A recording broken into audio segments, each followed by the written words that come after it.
we continue our story with the episode Predatory, and I'm gonna actually go back to doing my whole 2 episodes per video format, and kind of twisting everything. But again, the resurrection of Megatron is gonna be different, so just a heads up. But instead of RC and Jack going in this timeline, it's actually RC, Jack, Flame War, and Shadow Strike, and you could actually say this is like a whole girls' night out kind of thing with that little guy right there that everybody seems to like. So this is where they all do discover Arachnid's ship, like in canon. And a little bit differently here is that Jack's actually close by.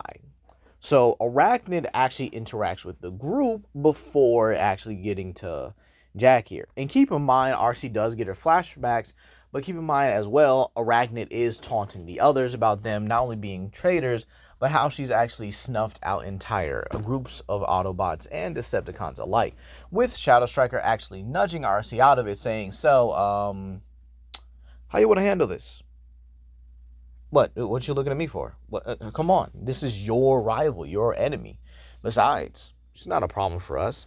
To which Flame War is like itching to burn Arachnid, just like something. She wants to kill her. She's got that little, that little itch that just needs to be scratched. And so Arachnid does engage with the group, and I don't really think I hate too much to say, especially when I don't really have plans for Arachnid, or when it's kind of not looking good for a Decepticon in any way. But when RC tells him to engage, it's a very interesting battle, to say the least here.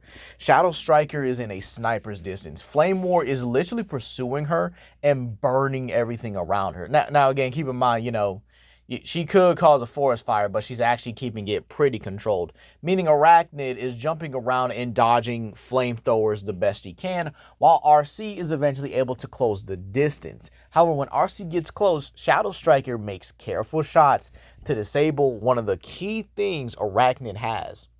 That being her forelimbs on her back, mind you. So this means one shot after another. While RC gets in close, Arachnid loses a weapon after a weapon after a weapon, leaving her with really just her webbing at that point. But again, when RC jumps out of the way, Flame War comes in and actually burns through the webbing, and this goes into Arachnid's palms, basically destroying her webbing entirely. And now it's just RC being able to fight Arachnid in hand-to-hand combat. Yeah, imagine getting systematically beaten like this. I mean, in a quick fashion too as well. So RC beats the absolute crap out of Arachnid, and it's just it's not fun.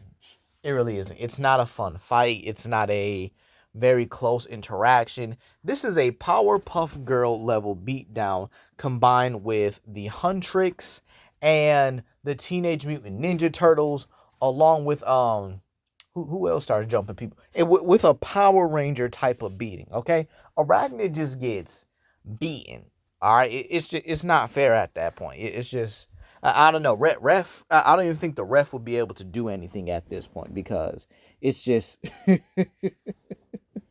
it just ain't looking good at all. But believe it or not, yeah, Arachnid is not only on the back foot, but now she's at their mercy, believe it or not. Keep in mind, this is where RC pretty much points her gun at her face and contemplates killing her, like just right then and there.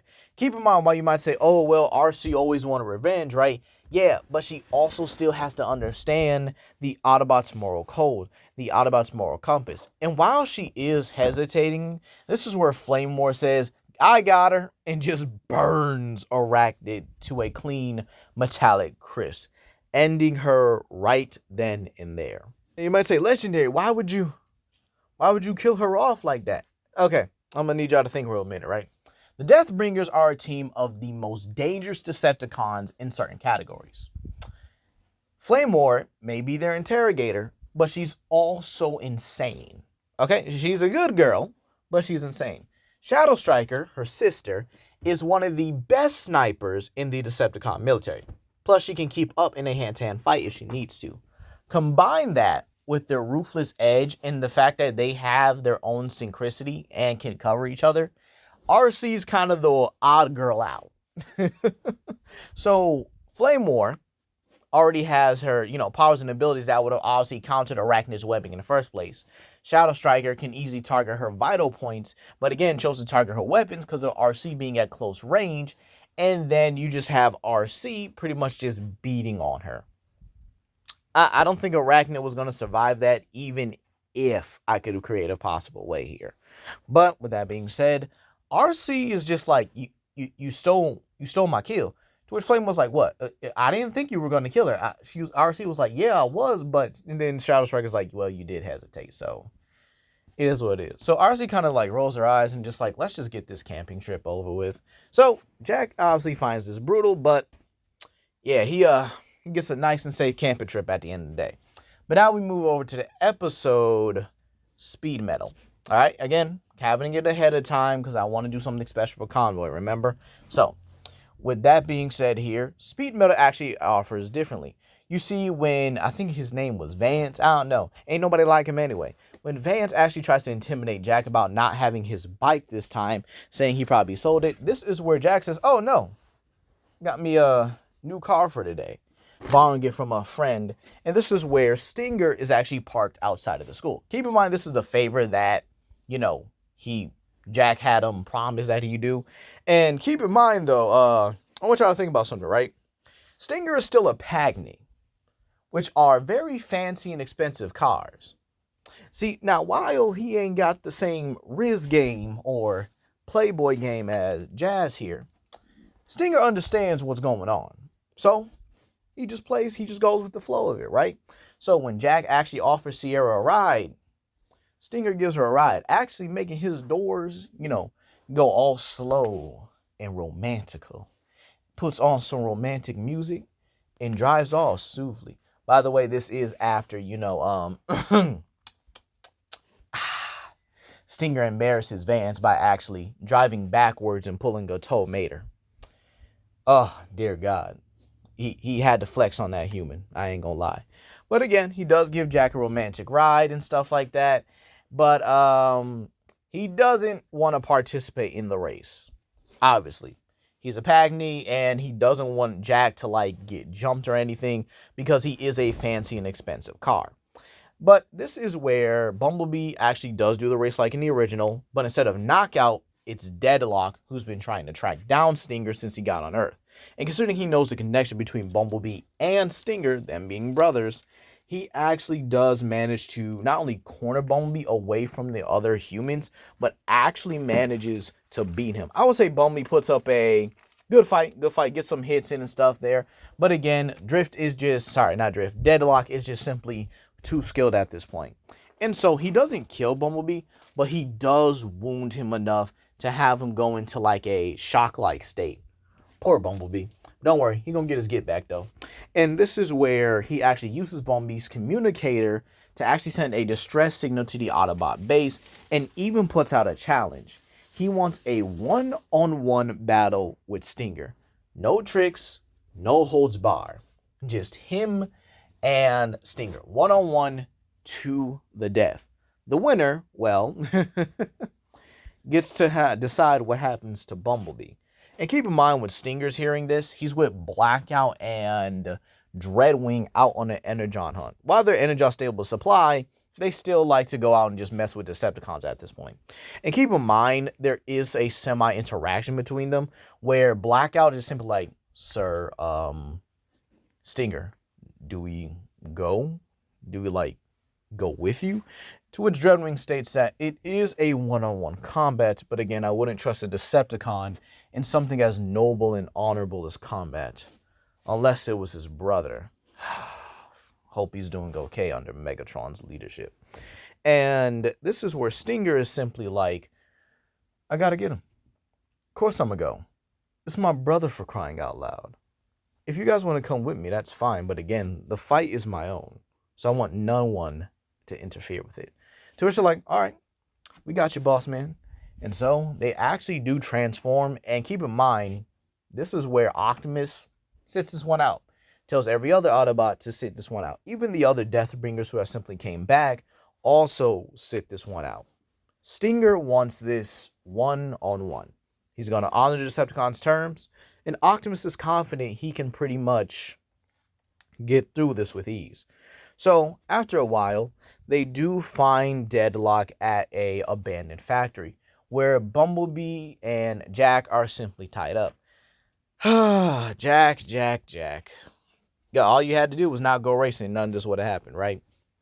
But hey, it is what it is. To which Stinger simply walks up.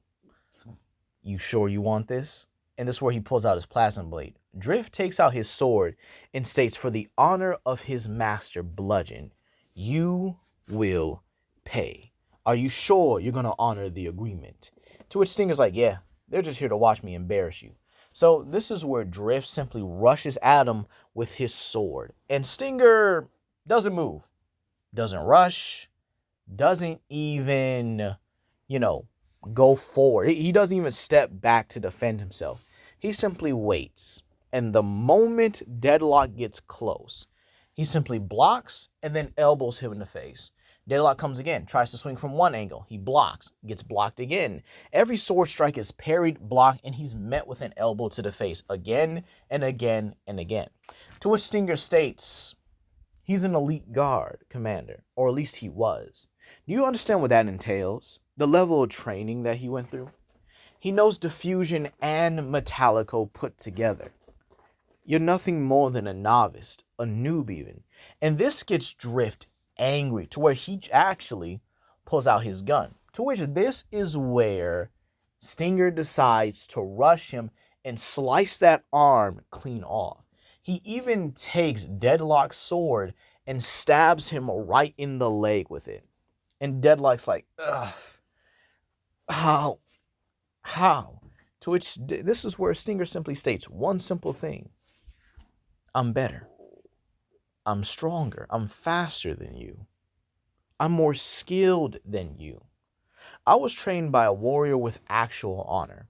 And notice how I didn't even use my Bloodstorm cannon while you actually went for your gun the moment the situation didn't favor you. You couldn't beat me in a hand-to-hand fight, so you had to cheat. I'm not going to kill you. You're not worth it. But I will be taking my brother back to base. So Stinger walks over and helps Bumblebee while Blackout and Dreadwing, or at least Blackout actually helps out Jack, telling him, have we learned our lesson? Yeah. I've learned no more street races for a good while, huh? Good. And so this is where everyone heads back to base, where Bumblebee does get some repairs. And this is where Stinger simply states, dude, you get yourself into trouble a lot more than I expected. And Bumblebee simply just flips him off on that one. But again, Stinger just simply laughs at it. But that's not where we're going to leave off here. No. We're going to start off with the Cylinder episode, which is actually going to be a Soundwave solo mission as he confronts Tarn and deploys Rumble, Frenzy, Laserbeak, and Ravage. Yeah, I thought Ravage being dead in the original timeline would have worked, but again, can't have it without him, And keep in mind, the cassettes themselves are very close to the humans. They're all best friends and stuff like that, with Ravage and Laserbeak kind of being the little pets of the group. But again, this is where we're going to leave it off here, and be sure to comment down below, subscribe, and share with your friends. This is Legendary Grimlock, and I hope you guys have a blessed day.